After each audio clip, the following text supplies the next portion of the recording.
Hello everyone. Hope आप सब लोग बढ़िया हो। आप लोगों का मेरे यूट्यूब चैनल पे स्वागत है। आज के दिन मैं एक और वीकली एनालिसिस वीडियो लेके आया हूँ जहाँ पे हम लोग निफ्टी बैंक निफ्टी का क्या वीकली व्यू है, कैसे इस चीज़ें परफॉर्म कर सकती है वो डिस्कस करेंगे। तो बिना देरी किए स्टार्ट करते हैं। लास्ट वीक हम लोग ने एक चीज़ डिस्कस की थी कि मार्केट जिस फ्लो में जा रहा है उसको फ्लो में चलने दो। जब तक कि आपको दिखता नहीं है कि स्ट्रक्चर चेंज हो रहा है, चीज़ें बदल रही है, तब तक आपको अननेसेसरली बायस होकर पोजीशन नहीं बनानी। जैसे शॉर्ट आप जा रहे हो तो अगर आप ये देखोगे आपके सामने निफ्टी का, मैं एक बार डेली चार्ट लिया था, देखो यार डेली चार्ट में क्या हुआ है। जो लास्ट का ऑल टाइम हाई था 22,525, इसके आसपास मार्केट ने आके ऑलमोस्ट एक बार, दो बार, तीन बार, चार बार रिजेक्शन दिया। तो कहीं ना कहीं पे ये एक सेलिंग सप्लाई एरिया बन जाता है, राइट, जहाँ पे रेजिस्टेंस फेस कर रही है। फिर क्या हुआ, मार्केट्स ने लास्ट डे, मतलब सेकेंड लास्ट डे थर्सडे को एक अच्छा खासा गैप अप दिया, इसके नीचे आया एंड बहुत बड़ी एक्सपायरी वाले दिन, अगर मैं गलत नहीं हूँ, यस, थर्सडे को बहुत नीचे आया एंड फिर कहीं बीच में जाके बंद हुआ, राइट, हाई लेवल्स पे बंद हुआ। फ्राइडे को भी फ्लैट खुला एंड फिर इस जोन में बंद हुआ। अब देखो क्या व्यू है। अगर आप स्ट्रक्चर की बात करोगे तो ये जो पूरा है, यहाँ पे निफ्टी क्या कर रहे हैं, डेली टाइम फ्रेम पे higher low, higher low, higher low, higher low तो बन रहा है, हायर हाइज भी बना दिए, राइट। तो अब क्या प्लान ऑफ एक्शन है नेक्स्ट वीक के लिए वो डिस्कस करते हैं। अभी हम लोग की क्लोजिंग हुई है 22,500 के आसपास, राइट। अगर आप ये 75 मिनट का टाइम फ्रेम देखोगे जो मैं फॉलो करता हूँ, तो इधर पे आप नोटिस करोगे कि एक बार, दो बार, तीन बार, चार बार ऑलमोस्ट रिजेक्शन ले चुका है और 75 मिनट के हिसाब से भी ये हायर लोज बना रहा है, ठीक है, करेक्ट, सिंपल। तो अब क्या प्लान ऑफ एक्शन है। ये जो जोन है ना, मैं मार्क कर दे रहा हूँ, ये जो जोन है ना, ये पूरा जो जोन है ना, 22,270 से लेके 22,275 या 70, जो भी बोलो, 22,270 से लेके 22,520, ये जो लेवल है ये एक वॉलेटिलिटी एरिया है। जब तक इस रेंज में मार्केट रहने वाली है, समझो, जब तक इस रेंज में मार्केट रहने वाली है आपको क्लियर मूव नहीं मिलेगा। इधर साइड जब भी ये ब्रेक करेगी रेंज, आपको उस डायरेक्शन में अच्छा मूव मिलेगा। अभी हाई लेवल पे सस्टेन किया है तो ऊपर की तरफ, प्लीज़ समझो, ऊपर की तरफ ये जोन मैं बता दे रहा हूँ, 22,535 से 540 के एरिया अगर ब्रेक होता है तो सिंपल हम लोग हर टाइम जो करते हैं, ये जो डिफरेंस डिस्टेंस है, जो वर्टिकल डिस्टेंस है, राइट, इसका ऊपर की तरफ टारगेट्स आप प्रोजेक्ट कर लो कितना होता है, क्लोज टू 22,750 से 800 का लेवल्स। तो ये टारगेट्स आ सकते हैं निफ्टी में, ठीक है, ऊपर की तरफ अगर ये रेंज ब्रेक होगी, नंबर वन। नंबर टू, अगर नीचे भी आता है, प्लीज़ समझो, अगर नीचे भी आता है, सोचो मार्केट्स फ्लैट खुल के नीचे आने लग गई, तो ये सब एरियाज़, ये सब बाइंग जोन्स है, आपको सेलिंग नहीं करनी है इधर पे। अगर मैं आपको एक बार लेवल समझा दूँ जो मैंने मार्क की है, प्लीज़ समझना, ये वाला एरिया सप्लाई जोन था जो मैंने मार्क किया। इसके बाद ये जो एरिया आता है, अगर मैं इस पूरे जोन का, समझो पूरे जोन का फिब लगाता हूँ ना, ऊपर से नीचे, नीचे से ऊपर, तो देखो 38% एरिया 22,270 ये आता है, जो कि बहुत अच्छा सपोर्ट है, ठीक है। अगर मार्केट आती है तो यहाँ पे बाइंग दिखनी चाहिए। ये 50% एरिया हो गया 22,165 से 170 जो मैंने मार्क करके रखा है, क्योंकि पूरे मूव का 50% हमेशा एक गोल्डन लेवल होता है जो इम्पॉर्टेंट होता है, ठीक है। ये हो गया निफ्टी। तो अगर मार्केट्स फ्लैट खुल के इस लेवल के ऊपर सस्टेन करने लगती है तो लॉन्ग्स प्लान कर सकते हो, स्टॉप लॉस इसके आसपास आप लोग रख सकते हो, ये लेवल्स के आसपास, ठीक है। अगर बाई चांस नीचे आता है, सपोज़ आपको लगता है सेल करना है, नीचे आता है तो चांसेस है नीचे आके इस जोन में रह सकता है, बट बेटर है कि स्ट्रक्चर बाइंग का है तो सेलिंग मत करो। इंट्राडे में मूव मिलता है आपकी व्यू के हिसाब से, जो भी आप सेलिंग में फॉलो करते हो तो वो करो, एक छोटी सी टेंडेंट बना दो, अगर यहाँ से गिरता रहता है तो यहाँ पे बाइंग वगैरह आ जाएगी, तो ये ध्यान रखना, ठीक है। सेल में हो तो कम क्वांटिटीज़ रखो एंड अगर मौका मिलता है, अगर मेरे को लगता है कि मार्केट बीच में किधर खुल जाएगी, फॉर एग्जांपल मान के चलो मार्केट इधर किधर खुल जाती है, 22,400, 450 आ जाती है, तो ना ये जोन का एक स्ट्रैंगल बना सकते हो, ऊपर के कॉल बेच दो या के पुट्स बेच दो, बेसिकली रेंज में रहेगा तो आपको डी के बेनिफिट मिलेगा, ठीक है। तो एक चीज़ हो गई, बुलिश रहो, ये मैं ज़्यादा, अगर आप में से सिंपल पूछो क्या करना चाहिए, वो ज़्यादा प्रेफरेबल होगा, ठीक है, कि आप लोग बुलिश रहो, ज़्यादा बेटर है। अभी ट्रेंड लाइन भी फॉलो कर रहे हैं तो देखते हैं कितना ऊपर जाता है मार्केट्स यहाँ से, या क्या करते हैं। ये हो गया निफ्टी। होप निफ्टी में व्यू क्लियर हो। बैंक निफ्टी में आ जाते हैं। देखो बैंक निफ्टी मैं बड़े टाइम फ्रेम से पहले समझाता हूँ। तो बैंक्स ने क्या किया ना, बेसिकली मैंने एक स्टेटमेंट बोला था लास्ट वीक कि ट्रेंड को बेंड मत करो, जो भी है फॉलो करो। And Nifty all time high के आसपास सस्टेन करा, बैंक्स नहीं आए थे।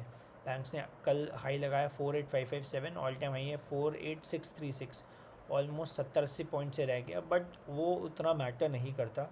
आई feel banks are on to something big. अभी मूव बचा है, आया नहीं है। तो एक ट्रेंड लाइन आ रही है जो सपोर्ट लेते लेते हायर लो से ऊपर की तरफ जा रही है। एक ये ट्रेंड लाइन आ रही है येलो वाली ऊपर से, जो एक बार दो बार रेजिस्टेंस दिया और यहाँ पे ब्रेकआउट करके रीटेस्ट, यहाँ पे अगर कोई एंट्री लिया होता बहुत अच्छा मूव, बहुत प्यारा मूव मिला है कल के दिन। अगर मैं 75 मिनट पे दिखाऊं, यहाँ पे ब्रेकआउट के बाद जब ये रीटेस्ट हुआ ना, ये वाला हैंडल, ये बहुत अच्छा मूव दिया। तो यहाँ पे एक एंट्री थी कल, अगर कोई ले पाता तो ठीक है। अब एक रेजिस्टेंस एरिया मैंने मार्क कर दिया। अब ये सब क्या मैंने मार्क किए लेवल्स, मैं एक बार समझा देता हूँ। लास्ट स्विंग कौन सा है मेरा, ये वाला, ये लो बनाया था राइट।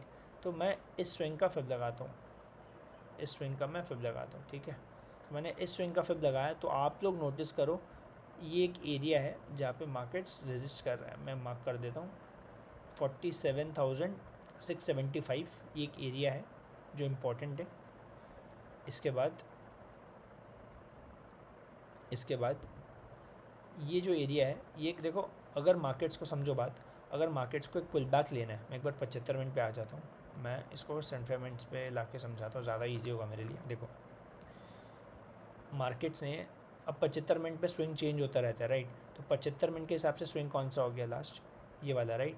तो मैं एक बार इसका फिब लगा रहा हूँ समझाने के लिए, छोटे टाइम फ्रेम पे। अब आप नोटिस करो, आपको क्लैरिटी मिलेगी।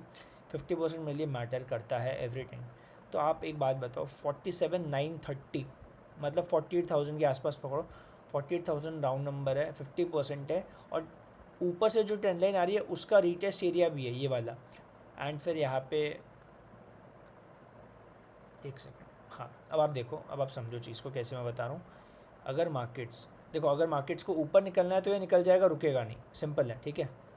सॉरी यार, ऊपर अगर निकलना है निकल जाएगा, रुकेगा नहीं। लेकिन अगर इधर से पुल बैक आना हुआ, आप खुद देखो ना, पुल बैक आना हुआ तो एक एरिया ये है, क्योंकि यहाँ पे एक रेजिस्टेंस है 48,130 750 का एरिया, जहाँ पे लास्ट टाइम रिजेक्शन लिया। तो एक एरिया मैंने मार्क कर रखा है, इन केस ज़्यादा रिट्रेस नहीं करे, यहाँ से एक बाइंग आ सकती है वापस।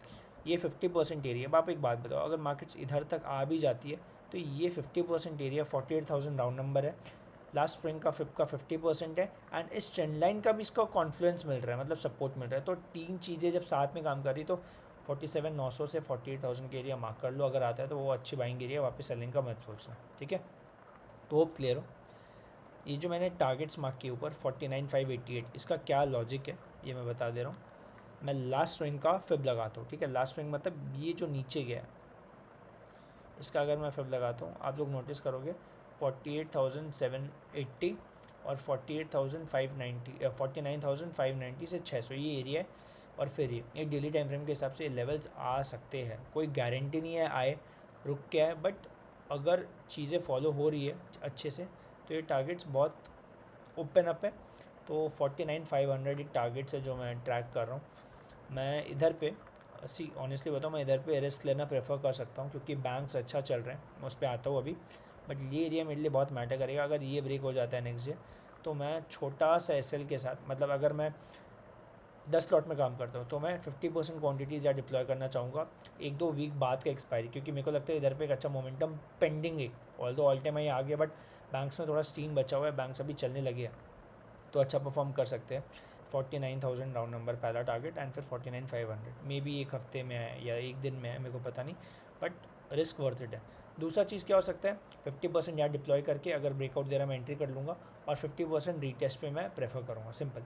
अगर एंट्री करने के बाद नीचे आता है, बेस्ट चीज़ ये एरिया के आसपास मैं 50% रिस्क डिप्लॉय करूँगा, जो मेरे को लगता है एक अच्छा एरिया होगा। तो ये हो सकता है अगर गैप अप खुल गया, समझो अगर गैप अप खुल गई मार्केट्स, तो बेस्ट चीज़ क्या होगी, गैप अप के बाद रीटेस्ट मिल जाए, रीटेस्ट पे कोई बुलिशनेस आएगी, फिर यहाँ से लॉन्ग करना बहुत अच्छा बनेगा। अगर ज़्यादा गैप डाउन मिल गया, सोचो गैप डाउन हो गया, तब मैं एंट्री नहीं करूँगा, मैं वेट करूँगा इन सब लेवल्स पे है, क्योंकि यही सब मेरे को चाहिए था, बाइंग अपॉर्चुनिटी मिले। बेस्ट होगा, बेस्ट क्या होगा, रिस्क रिवॉर्ड के हिसाब से एक अच्छा खासा 22,000 48,300 350 के आसपास आए, इधर पे बाइंग करने का मौका मिले इन सब एरियाज़ में, फिर ऊपर के टारगेट्स के लिए प्लान करें, अच्छा ट्रेड बन सकता है। मैं ऑप्शन सेलिंग प्रेफर करूँगा, बाइंग यहाँ पे मेरे को जचता नहीं है, मैं थोड़ा इम्पेशेंट हो जाता हूँ जब फ्लक्चुएशंस बहुत ज़्यादा होते हैं, तो सेलिंग में प्रेफर करूँगा। तो ये हो गया बैंक निफ्टी के लिए, ठीक है। नीचे के लेवल्स अगर प्लान करो तो 48,000 एक बार देखते हैं, बहुत इंपॉर्टेंट एरिया है। 47,700 टूटना नहीं चाहिए मेरे हिसाब से कमिंग डेज। अब मोस्ट अवेटेड 2 महीने पहले बात की थी, ठीक है। मैं खाली रिजल्ट्स पे बात करता हूँ, मैं ब्लाइंडली कुछ बात नहीं करता। अगर मैं गलत हो रहा हूँ मेरे व्यू पे, मैं SL से के निकल जाऊँ। कंटेक्स्ट जो लोग नहीं समझ रहे, HDFC बैंक हम लोगों ने इन सब एरियाज़ पे प्लान किया था लेने का, ठीक है। इन सब एरियाज़ पे आई थिंक 1400, मैंने बोला था 1400 के आसपास ऐड कर सकते हो। फिर 1360 आएगा तो हम लोग सेकेंड ट्रांच ऐड करेंगे, राइट। तो मौके पे मिले, हम लोग ने ऐड भी किए। एंड अभी HDFC बैंक 1550 पे। जो लोग समझ रहे टारगेट्स कैसे आए, मैं एक बार टारगेट्स दिखा देता हूँ जस्टिफाई करके कैसे आए हैं, आप लोग समझ पाओगे तो वेल एंड गुड। 1549 रिजेक्शन लिया है, 1593 ये एक रेजिस्टेंस है, ये लेवल्स है, तो आ सकते हैं। मैं फिर पे एक वीडियो बनाऊंगा बहुत जल्दी, टारगेट्स कैसे लाते हैं, क्या चीज़ें ध्यान रखते हैं। ये नहीं कि कुछ भी कर लो, बट फिर ऐसा टूल है कि आपको बहुत अच्छे टारगेट्स देता है, प्रिसाइजली वर्क करता है। एंड गलत होते हैं तो SLs लेने पड़ते हैं डेफिनेटली, तो वो चीज़ें। अब डेफिनेटली बहुत लोग बोलेंगे HDFC बैंक घुसना चाहिए क्या।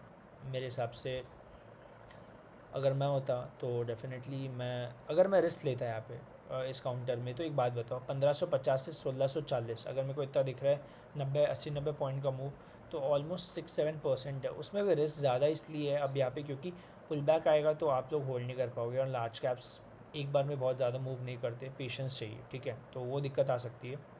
दूसरी चीज़, अगर मेरे को फिर भी रिस्क लेना होता तो मैं 40-50% क्वांटिटी इधर घुसता, ऊपर जाता, ठीक है, रीटेस्ट पे ऐड कर लेता, सिंपल। ये करो, जब भी मूव मिस हो जाता है फिर भी आपको एंट्री लेनी है तो रीटेस्ट पे आप लोग स्टार्टिंग में 50% एंट्री से घुस जाओ, मूव आता है वेल एंड गुड।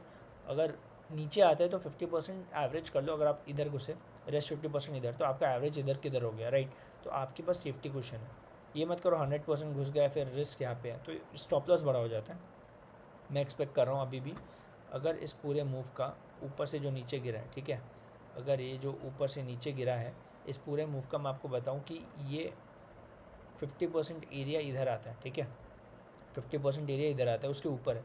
तो 61% और 78%, 1640-45 तक जाने में इसको दिक्कत नहीं होगी, ये चीज़ का ध्यान रख लेना, ठीक है। ये हो गई दूसरी चीज़। इसके बाद अब ये जब हो गया, इसके बाद मैं कुछ स्टॉक्स पे आता हूँ जो हम लोग डिस्कस करना चाहेंगे। कोई रिकमेंडेशन नहीं है इधर ख़रीदने का, प्लीज़ अपना ड्यू डिलिजेंस करो। बजाज फिनसर्व पे बात कर लेते हैं। सो बजाज फिनसर्व लास्ट वीक में कोई ध्यान नहीं है डिस्कस किए या नहीं, बट अगर नहीं किए तो अभी बात कर लेते हैं। देखो एक सपोर्ट है, अच्छा खासा बेस बनाया, रेजिस्टेंस लिया, ये ट्रेंड लाइन है। ट्रेंड लाइन का ब्रेकआउट आ गया, रीटेस्ट होके अब इसको ब्रेक कर रहा है। 1677 पे बंद हुआ है, 1725 तक स्पेस ओपन है, तो ये जा सकता है। फिर उसके ऊपर 1740 तक भी जा सकता है, ठीक है। मैंने लास्ट डे एंट्री बनाई है इसमें। स्टॉप लॉस मैं लास्ट डे का स्विंग रख रहा हूँ, ज़्यादा बड़ा स्टॉप लॉस नहीं देना चाहता क्योंकि अगर मोमेंटम आया तो 1-2 दिन में भी आ सकता है, गलत होगा तो निकल जाऊँगा। ये स्विंग पर्सपेक्टिव से लिया हुआ है, अच्छा लग रहा है, बेस बनाया, रीटेस्ट हो गया और हायर लेवल्स होल्ड कर रहा है, तो अच्छा है। 75 रन पे देखोगे तो ऊपर क्लोजिंग भी दे दी है, सो ये एक चीज़ है। लास्ट वीक JSW स्टील पे बात की थी, तो JSW स्टील ने अगर आप लोग देखो तो ब्रेकआउट दिया, 845 पे डिस्कस किया था, 880 गया, अब रीटेस्ट हो रहा है। सो इससे बढ़िया क्या ही हो सकता है, आप लोग समझदार हो। ब्रेकआउट आ गया, रीटेस्ट हो गया, फॉलो थ्रू आता है तो यहाँ तक आ सकता है, ठीक है, चांसेस अभी भी है। इसके अलावा कुछ स्टॉक्स जो और अच्छा कर सकते हैं, देखो बैंकिंग स्पेस में ना PSUs अभी थोड़ा अच्छा कर सकते हैं। क्यों, मैं रीज़न बताता हूँ। सबसे पहले तो PSU बैंक का इंडेक्स पे बात कर लेते हैं। ये अपने ऑल टाइम हाई के आसपास सेकेंड टाइम आ रहा है, ठीक है, 1-2-3 बार स्टॉक्स पे आ जाएगा। तो स्टॉक्स, हाँ, बैंक ऑफ इंडिया, देखो बैंक ऑफ इंडिया ने क्या किया, रेजिस्टेंस दिया। अब इधर पे जो मेरे को चीज़ अच्छी लग रही है, ब्रेकआउट के बाद रीटेस्ट हो गया, तो यहाँ पे फ्रेश एंट्री बन सकती है। ये स्टॉप के साथ इतना सा स्टॉप, उससे ज़्यादा देना ही नहीं है क्योंकि रीटेस्ट अगर फेल होगा तो ये थोड़ा ज़्यादा नीचे आ जाएगा। तो रिस्क रिवॉर्ड के हिसाब से एंट्री है रीटेस्ट पे, पहला टारगेट ये, एंड फिर उसके ऊपर और ओपन अप हो जाएंगे levels. Second stock Canara bank. Canara bank ने क्या किया, रेजिस्टेंस एरिया से ही आप नोटिस करो, एक बार टेस्ट किया, सेकंड टाइम टेस्ट करके ब्रेकआउट रीटेस्ट हो गया, पॉजिटिव क्लोजिंग दिए, तो चांसेस है कि ये भी अब निकल जाए। इन सब केसेस में देखो स्टॉप लॉसेस क्या होते हैं ना, थोड़े से बड़े हो जाते हैं, तो आपको टारगेट्स भी वैसे प्रोजेक्ट करने हैं। तो यहाँ पे अगर मैं रखूँ तो एटलीस्ट मैं ये कैंडल दूंगा अगर मैं स्विंग कर रहा हूँ, ठीक है। और मेरा लॉन्ग टर्म व्यू किसी स्टॉक में, तो आपको स्टॉप लॉस का सोचना नहीं, आपको डिप्स में ऐड करना है, तो ये चीज़ ध्यान रखो। इसके अलावा HDFC लाइफ पे आ जाते हैं। HDFC लाइफ ये देख लो यार, इसका अगर मैं बात करूँ, लास्ट ये स्विंग बनाया था, इस स्विंग के बाद एक पुल बैक आया, राइट। तो अगर मैं इसका फिर लगाता हूँ तो आप देखोगे 61% से सपोर्ट लेके ऊपर जा रहा है, राइट। तो चांसेस है कि ये जो लेवल है एक बार ये टेस्ट कर सकता है। वही सेम चीज़ इसमें स्टॉप इसके नीचे होने वाला है 616, 14-15 रुपये का। एंड टारगेट्स आप लोग प्रोजेक्ट कर सकते हो 1:2 के आसपास है, ठीक है।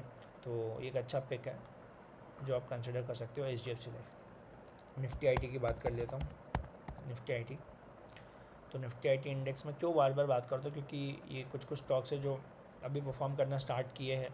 इंडेक्स टॉप से 10% डाउन है। अगर मैं आप लोग को दिखाऊँ, ये टॉप है, टॉप से हम लोग अभी यहाँ तक आ गए, 10% डाउन है, ठीक है। सो अब देखो कहीं ना कहीं 1 2 3 4 W बना दिया, ये होल्ड कर रहा है।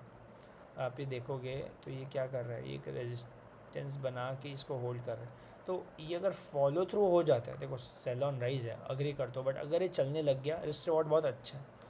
तो इसमें आप लोग क्या कर सकते हो, एक स्टॉक है जो अच्छा है यहाँ पे, विप्रो अगर आप लोग नोटिस करोगे तो एक अच्छा सपोर्ट है, पुल बैक लिया, W टाइप बना रहा है, IT इंडेक्स को फॉलो कर रहा है। तो अगर यहाँ से रनअप देना स्टार्ट किया तो विप्रो का अच्छा रिस्क रिवॉर्ड हो सकता है। सी इसको आप लोग इन्वेस्टमेंट पर्पज से देख सकते हो, क्योंकि विप्रो अच्छा परफॉर्म किया है एंड अच्छा चला है। तो अभी डिप बहुत अच्छा आ गया है, तो चांसेस है कि यहाँ पे अगर आप 50,000 फंड्स डिप्लॉय करते हो फॉर एग्जांपल, तो 25,000 इस एरिया के आसपास ऐड कर लो। एंड ये तोड़ के अगर नीचे आते हैं तो इस एरिया के आसपास और ऐड कर लेना, आपका एवरेज इधर किधर आ जाएगा, जो कि एक अच्छा आपका बेट होगा विप्रो आने वाले टाइम, ठीक है। लॉन्ग टर्म की बात बता रहा हूँ, तो विप्रो अच्छा लग रहा है यहाँ पे। एंड गोल्ड की एक बार बात कर लेते हैं। गोल्ड ऑल टाइम हाई बना लिया नया, 2330 है, ठीक है। तो बेसिकली क्यों गोल्ड की बात कर रहा हूँ, क्योंकि गोल्ड जो होता है, एक सेकेंड, क्योंकि जो गोल्ड होता है ना, गोल्ड और इक्विटी मार्केट्स का जो रिलेशनशिप होता है इन्वर्स होता है। अगर इक्विटी मार्केट्स अच्छा परफॉर्म कर रहे हैं तो गोल्ड, अगर आज इक्विटी मार्केट्स अच्छा परफॉर्म कर रहे हैं, अच्छा रिटर्न दे रहे हैं, तो लोग मार्केट्स में लगाएंगे, राइट, गोल्ड में पैसा नहीं डालेंगे। लेकिन अगर मार्केट्स गिरने लग गई तो लोग देखते हैं safe asset classes, safe haven, जहाँ पे लोग का पैसा ज़्यादा गिरेगा नहीं, तो गोल्ड एक ऑप्शन आ जाता है। बट अभी क्या हो रहा है, ग्लोबल मार्केट्स आप देख लो, जैसे अगर आप लोग US30 की बात करो, मैं इसका डेली चार्ट लगा देता हूँ। US30 लास्ट डे थोड़ा गिरा है, ठीक है, 1-2 दिन गिरा, बट ऑल टाइम हाई के आसपास है। US100 नैस्डैक भी सेम चीज़ हाइस के आसपास है। सो डेफिनेटली सारे एसेट क्लासेस अभी के लिए, फ़िलहाल के लिए एकदम हाइस पे चल रहे हैं। तो आपको सब कुछ देख के चलना पड़ेगा। एक चीज़ मैं बात करना चाहता हूँ जो अभी शायद मैंने नहीं बोली इतनी, India VIX. So India VIX volatility index है, फियर इंडेक्स है, बताता है कि मार्केट्स में कोई भी इवेंट आता है या कोई भी चीज़ का इम्पैक्ट आना होता है तो इंडिया विक्स रिएक्शन देता है, बहुत ऊपर के स्पाइक्स देता है ऊपर नीचे। तो इंडिया विक्स अभी 11.33 है, बहुत नीचे है, ठीक है। लास्ट 2020 में ये 87 तक भी गया था, राइट। तो डेफिनेटली कोई भी इवेंट आता है, जैसे इलेक्शंस आ गए, कुछ भी आ गया, तो विक्स बढ़ता ही है, वॉलेटिलिटी देता है, स्पाइक देता है। तो चांसेस है कि अब कमिंग डेज़ में आपको ऑप्शन प्रीमियम्स, इलेक्शंस को कितने दिन बचे, जून में रिजल्ट्स है, बट वोटिंग वगैरह स्टार्ट होती रहेगी, कोई ना कोई न्यूज़ आएगा, इम्पैक्ट आएगा, तो मार्केट्स उस चीज़ को लेके ऊपर जाएंगे ही जाएंगे। तो वॉलेटिलिटी रहने वाली है, प्रीमियम्स एक्सपेंसिव होंगे, आपको अच्छे प्राइजेस पे मिलेंगे, तो सेलर्स लोग के लिए अच्छा होने वाला है। तो मैं बोलूँगा कि अगर आपको टारगेट्स मिलते हैं इंट्राडे में, बुक करो, निकलो। और इक्विटीज़ में स्विंग कर रहे हो, प्लीज़ समझो, स्विंग कर रहे हो तो सारे पैसे एक जगह पे मत लगाओ, डाइवर्सिफाई करके चलो, स्टॉप लॉसेज आ रहे लेके चलो। एंड इन्वेस्टमेंट्स करते हो तो छोटे मोटे कोई भी दिन कोई न्यूज़ आएगी उससे इम्पैक्ट मत हो, ठीक है, स्टॉप लॉसेज रखो। और जो इन्वेस्ट कर रहे हो, ठीक है, लॉन्ग टर्म के लिए कर रहे हैं, तो डिप्स में ऐड करो। एटलीस्ट 8 से 10% का डिप आता है स्टॉक में तो ही ऐड करो, ये नहीं कि 2-3% डिप में आप लोग डर के ऐड कर लिए। बहुत सारे स्टॉक्स थे, अभी जब मार्केट्स गिरी है, मैं निफ्टी की बात करता हूँ, ठीक है, अभी जब मार्केट्स गिरी है, 15 मिनट में आ रहा हूँ, ठीक है, समझाने की, सॉरी 75 मिनट्स पे आया समझाने के लिए। अगर मार्केट्स गिरी है, प्लीज़ समझना, ये जो मार्केट्स गिरी है, ये कितना गिरी है, ये हम लोग 3.5% गिरे हैं।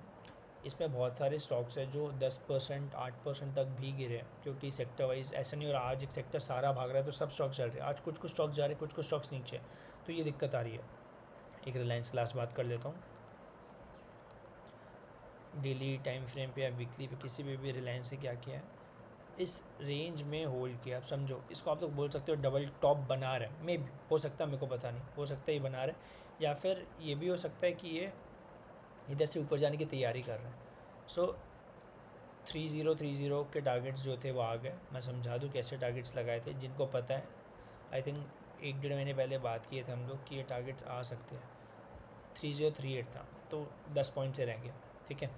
तो रिलायंस अभी इधर पे ख़रीदना कोई सेंस मेक नहीं करता मेरे को, हो सकता है चल जाए, बट वाई चाहिए समथिंग जो कि इतना ज़्यादा खींच गया। हाँ, हम लोग ये नहीं बोल सकते कि महंगा हो गया, वो हम लोग नहीं समझते, बट अभी एफ में भी न्यूज़ आई है कि लॉट साइजेस बहुत सारी चीज़ों के चेंज हो गए। निफ्टी के 25 हो गए, मिड कैप के 50 हो गए, फिर निफ्टी के 25 हो गए। तो इन सब से क्या हो रहा है कि मार्केट्स में लिक्विडिटी ज़्यादा क्रिएट होगी। लोग जो पहले ज़्यादा खरीद, मतलब अब पहले जो 50 क्वांटिटी खरीदते थे एक लॉट, अब 25 के 2 लॉट खरीदेंगे, तो ब्रोकरेज ज़्यादा होगा, ब्रोकरेज मिलेगी मेंबर्स लोग को, तो उन लोग का फ़ायदा है। तो डेफिनेटली एक तरह पे सेबी बोलती है कि आप सब कुछ सेफ्टी रखो, एफ में मत करो, उसमें मत करो, इतना पैसा खोते। एट द सेम टाइम आप एन मूव लाती है, तो बात कहीं पे डाइजेस्ट नहीं होती, तो डेफिनेटली ये चीज़ ठीक नहीं है। बाकी अगर किसी को कोई डाउट हो किसी चीज़ को लेके, कुछ स्पेसिफिक स्टॉक में कुछ पूछना हो, व्यू चाहिए, तो मैं अपना व्यू दे सकता हूँ, बट मेरे व्यू को कंसिडर मत करो कि आप लोग को स्टॉक्स में ट्रेड लेने हैं। चीज़ें देखो, समझो, लॉजिक्स पूछो अगर आपको कोई डाउट है। बहुत सारे लोग हैं जो डाउट्स चैट्स में नहीं पूछते, पर्सनली पूछते हैं, और I am more than happy, मैं हेल्प करता हूँ सबको। तो अगर आपके कोई डाउट्स है, फील फ्री, आप लोग कमेंट सेक्शन में पूछ सकते हो, टेक्स्ट कर सकते हो, सब लोग जान पहचान की है तो कोई प्रॉब्लम नहीं है। बाकी वीडियो को प्लीज़ लाइक शेयर सब्सक्राइब करो, लर्निंग वीडियोस लाते रहूँगा। आई नो बहुत बोलता हूँ, बहुत डिले होती है, बट जैसे जैसे टाइम मिलता है मैं वीडियो बनाता हूँ।